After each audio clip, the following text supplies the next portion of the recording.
Aujourd'hui, je vous emmène voir Internet, le vrai. À quoi ça ressemble? Vous allez voir, c'est passionnant. J'ai pu infiltrer le data center d'un opérateur téléphonique pour découvrir son fonctionnement de A à Z. Et j'en ai appris des choses. Les sites les plus visités, combien coûte Internet, les petites astuces pour limiter votre consommation, comment le téléchargement illégal est-il signalé. Bref, vous allez tout savoir. Pour rentrer dans un data center, c'est très sécurisé. Il y a le badge dans le premier temps et le doigt. Voilà. Hop, la petite empreinte. Et maintenant, je peux passer. Tac, tac, tac. Et là, du coup, on va s'approcher des data centers qui sont dans ces gros blocs. Et vous allez voir, dans ces data centers, il y a tout. Il y a Internet, il y a les appels, il y a les SMS. Et on va pouvoir interroger un expert qui va tout nous dire sur comment ça se passe quand vous faites une recherche, quand vous allez sur un site, quand vous allez voir une vidéo. Qu'est-ce qui se passe et où se trouve Internet là-dedans. On va enquêter ensemble. Il faut comprendre que tout ce que vous allez voir est en général ultra confidentiel, donc c'est vraiment une exclusivité. Alors moi, dès que je suis rentré dans cet endroit, j'ai cherché Internet. Allez, on rentre dans les baies.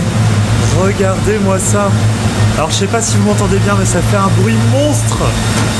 Il y a des baies de réseau un peu partout. Alors, il y en a plein pour plein de clients. Là-dedans, il y a du Google, du Amazon, du Microsoft et plein d'autres.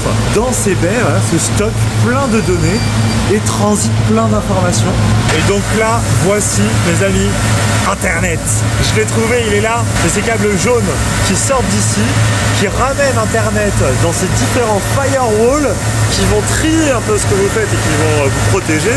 Et ensuite, qui vont être renvoyés vers vous. Mais Internet, ça arrive par là. Tout ce que vous faites sur Internet, ça passe par ces câbles-là, ces branchements-là, et ça arrive chez Syma ici pour vous être renvoyé sur votre téléphone. Vous avez vu? C'est un beau merdier de câble quand même. Là, il faut savoir faire du bon câble management. Avant de poursuivre la visite, j'ai rencontré Cédric, le directeur technique de Syma. Et forcément, je lui ai demandé où est stocké Internet. Alors, c'est parce que moi, je pensais que vous aviez une boîte avec dedans Internet, quoi. Ouais. Mais non, ça fonctionne pas comme ça. Est-ce que tu peux m'expliquer comment j'ai accès à Internet, et qu'est-ce qui se passe là dans les bâtiments qu'on a juste derrière nous?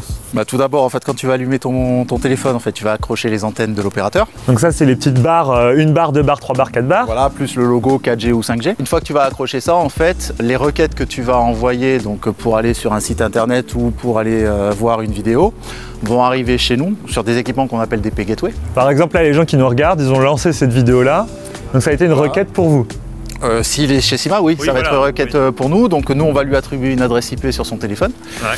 Et ensuite, ça va être c'est le même principe qu'un PC. Donc à partir de cette adresse IP, il y aura une requête DNS qui va se faire pour aller sur tel ou tel site. Et ensuite, quand les paquets arriveront chez nous, on va les sortir en fait sur Internet via des partenaires, donc des ISP qu'on a connectés sur nos routes. Parce que moi, je disais, je tiens Internet dans mes mains, mais en fait, c'est pas Internet, c'est l'autoroute. Voilà. C'est l'autoroute, quoi. Ouais, c'est le carrefour. C'est le péage, on va dire. C'est le péage. C'est le péage. En fait, les opérateurs ne détiennent pas Internet. Internet, c'est d'autres entreprises. C'est quoi, en fait? C'est ça que je me pose comme question. Ah non, Internet, c'est global, c'est mondial. Donc, c'est où? C'est partout.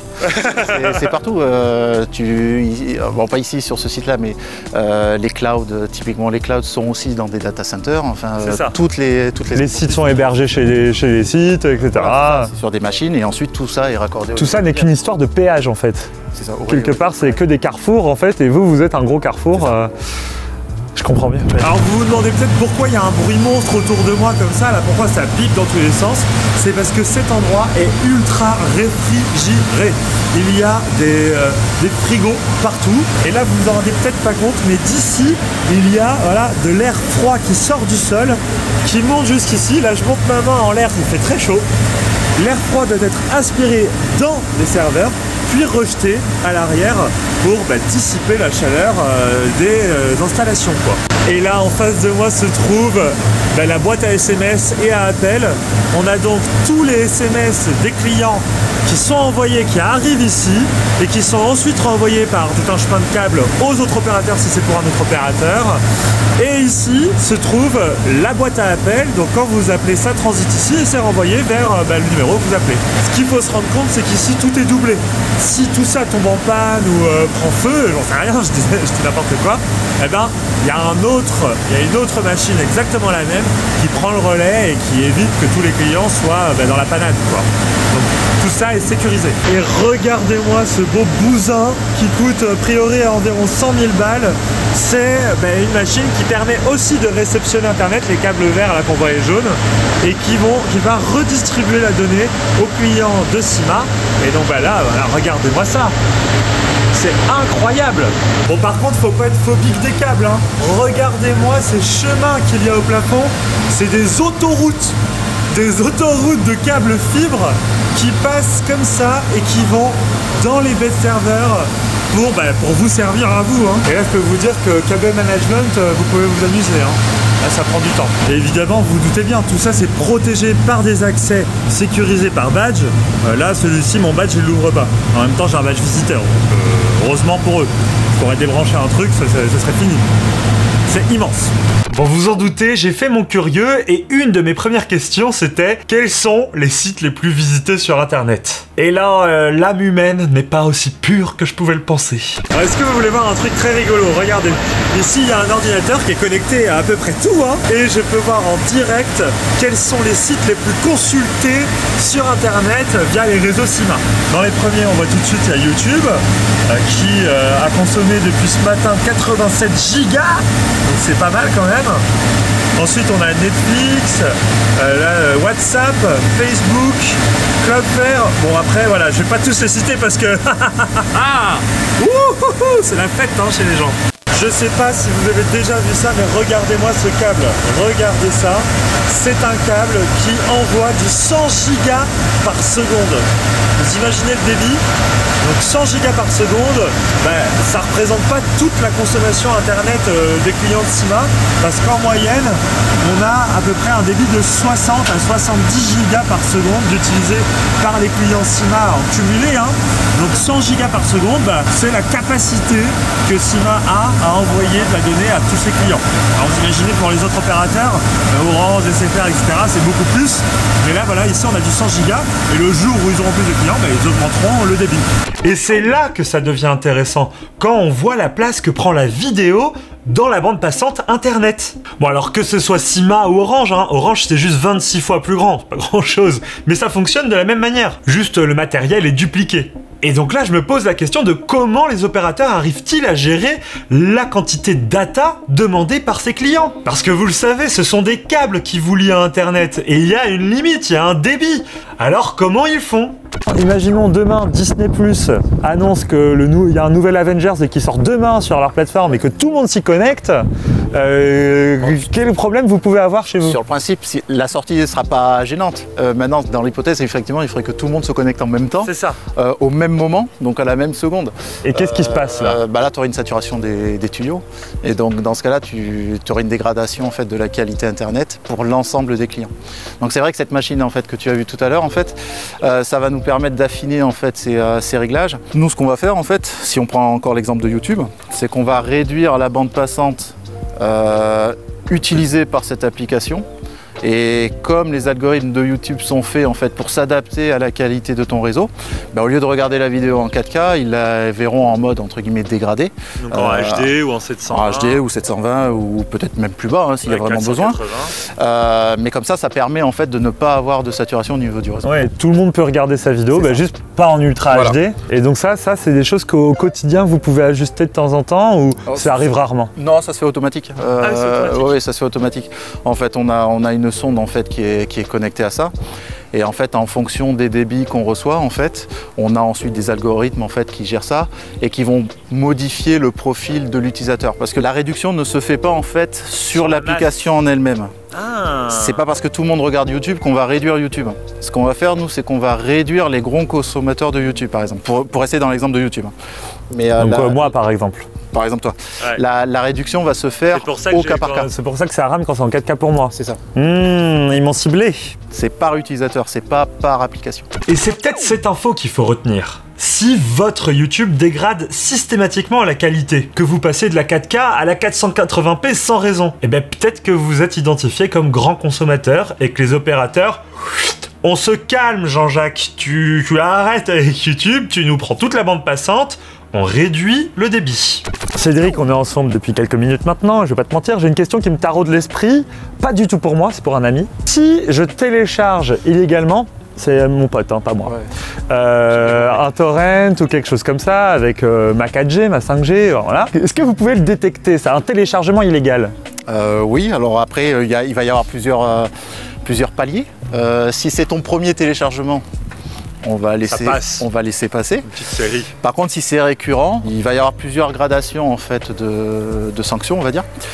La première fois, c'est qu'on va t'informer. Donc comment vous le détectez ça justement? C'est ça qui m'intéresse. Quels sont les éléments que vous détectez? Alors il y a plusieurs choses. Dans le cas du téléchargement, généralement en fait on est prévenu par les studios, notamment la grande majorité c'est les studios américains. Ouais.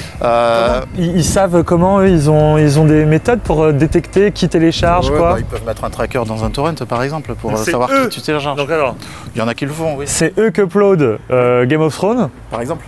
HBO, ils upload Game of Thrones. On va avoir tout le monde qui télécharge le truc et toutes les IP on les envoie aux opérateurs pour dénoncer. Une fois qu'ils ont l'adresse IP source, après ils vont déterminer la société, donc ils vont trouver Sima en l'occurrence. Et donc nous on va recevoir l'information en fait du studio, généralement par mail, ils nous envoient ça par mail. Donc ils vous envoient une liste des gens qui ont triché quoi. Pour chaque téléchargement, on reçoit un mail. Donc en fait, tu vas recevoir le mail, donc à l'intérieur du mail, il y aura l'adresse IP source de Sima. D'accord. Donc il va dire voilà, c'est bien vous qu'on voit. Et ensuite, on verra le téléchargement et à l'heure à laquelle ça a été fait et qu'est-ce qui a été téléchargé. Et charge à nous après de voir avec le client pour soit lui faire comprendre qu'il ne faut pas qu'il continue, soit le bloquer directement. Il ne s'est rien passé, c'est que l'opérateur laisse passer. Voilà. Ouais, c'est souvent ça. Alors, il le laisse passer ou il le voit pas. Parce que la plupart du temps, les opérateurs ne regardent pas. D'accord. Tendance à fermer un peu les yeux. Mais si on coupait tous les gens qui téléchargeaient, il n'y aurait plus beaucoup de personnes qui auraient un forfait, je pense. Ce qu'il faut préciser, c'est que Sima, c'est un opérateur téléphonique, donc il ne propose pas de box internet à la maison. C'est uniquement du réseau 4G et 5G. Ça m'amène à une question que je trouve primordiale. Combien coûte internet à un opérateur? J'explique ma question. Tu me vends un forfait 200 gigas qui va coûter, imaginons pour moi, 10 € par mois. Ok, je prends. Si j'en consomme 10 gigas sur les 200 gigas et si j'en consomme 200 gigas sur les 200 gigas, est-ce que pour vous, vous avez un changement du coût d'utilisation? Ou est-ce que c'est la même chose et vous en foutez en fait que ça consomme ou que ça consomme pas? Non, c'est parce qu'en fait, oui, forcément, il y a une différence en fait de coût. Nous, on est hébergé sur les antennes de l'opérateur, donc toute la collecte en fait que l'opérateur fait pour nous, en fait, on a un contrat de partenariat avec eux, donc ça a un coût. Le fait qu'ils nous ramènent en fait les gigas chez nous, en fait, on le paye à l'opérateur. Parce que vous louez l'espace des antennes en fait. Exactement, c'est ça. Ouais. Tes gigas forcément ont un coût. Et tu as un coût auprès de l'opérateur. Mais attends, mais alors, est-ce que si jamais tout à coup tous les abonnés, que ce soit Orange, SFR, machin, ils se mettent à utiliser leurs 200 gigas? Sur une journée, c'est pas grave. Sur un an, oui. En France, généralement, on consomme entre 16 et 18 gigas par mois. Ah oui, donc 200 gigas, on en est loin. Il y a peu de gens qui vont jusqu'au 200? Ceux qui vont télécharger, par exemple. C'est ceux-là que vous pistez. C'est ceux-là. En règle générale, les gens partent le matin de chez eux, ils vont travailler, ils vont à l'école et ils rentrent le soir. Donc hormis la journée, le soir généralement ou le matin, ils sont en Wi-Fi. Ouais. Donc t'as pas et le week-end, ils sont chez eux, ils sont en Wi-Fi, etc. Tu vas à l'extérieur, tu peux avoir le Wi-Fi dans les grandes surfaces, etc. Donc la consommation, elle est pas si élevée que ça en fait. Et c'est pour ça que c'est bas. Franchement, merci Cédric, t'as répondu à toutes les questions que je t'ai posées, même les plus tatillons. Ouais. La transparence, Tu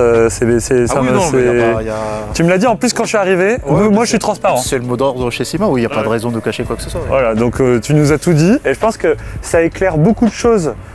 Sur comment fonctionne un opérateur en général et c'est hyper intéressant parce que c'est vrai que c'est un milieu qui est assez fermé. D'ailleurs on l'a vu, rien que pour rentrer on m'a demandé des empreintes digitales et tout, c'est sensible. Voilà, c'est sur le data center. Là on parle comme ça mais en vrai c'est un lieu qui est très très sensible. C'est un ancien site domicile. Ah oui, donc oui.